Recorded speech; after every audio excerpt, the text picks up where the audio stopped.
Good evening, and thanks for joining us. I'm Wynter Rudolph. Top of the news tonight, a robbery suspect is hauled out in handcuffs after taking multiple hostages at a Wells Fargo bank.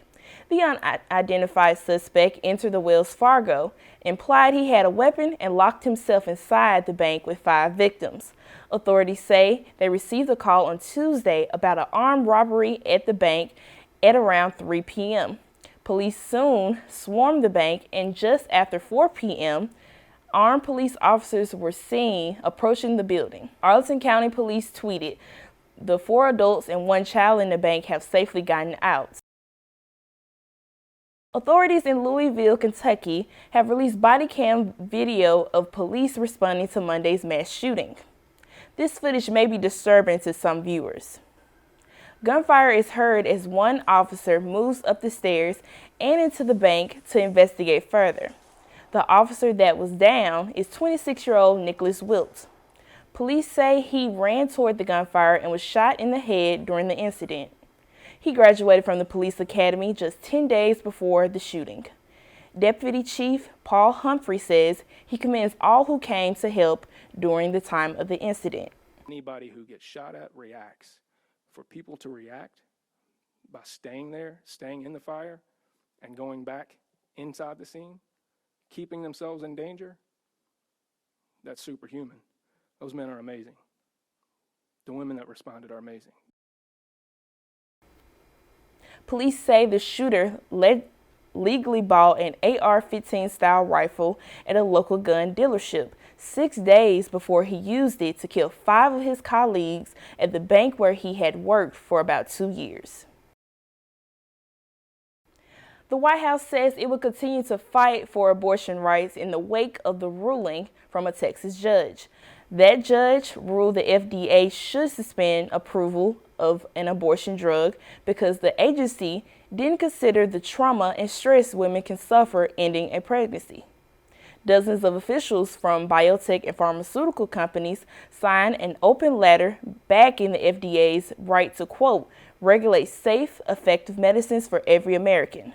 If no action is taken, the medication could be unavailable nationwide by the end of the week. The national emergency for COVID-19 is officially over, more than 3 years after it was declared by then President Trump. President Biden signed the bipartisan legislation 1 month before the administration planned to end all pandemic emergency declarations. The public health emergency is still in effect until May 11th. The administration has been winding down pandemic-related authorities over the past few months. As we're officially out of the pandemic, let's not forget about the children who suffered abuse during that time. Tuscaloosa recognizes April as Child Abuse Prevention Month as a way to help people understand the signs of child abuse. Pinwheels of prevention are on display at Tuscaloosa City Hall all month long. CAPS Director Lisa Maddox says the pandemic has made some changes when reporting abuse and bringing awareness to a healthy child development. We did see a slight decrease during the year 2020 when students were at home, and that was because they were not with the advocates, the people that would report it. But that has changed since everything is opened up and children are back in school. Maddox also says that Child Abuse Prevention Services will be hosting a Blue Ribbon Gala on April 28th at 6 p.m. at the MC Suites. You ever wonder what happens to the items people leave in unclaimed baggage? Well, a museum is opening soon in Alabama that will showcase some of the oddities left in people's lost luggage. A retail store named Unclaimed Baggage is putting on the exhibit. The store in Alabama has gotten its merchandise from major airlines since 1970. Soon, its museum will feature more than 100 rare finds from orphaned bags.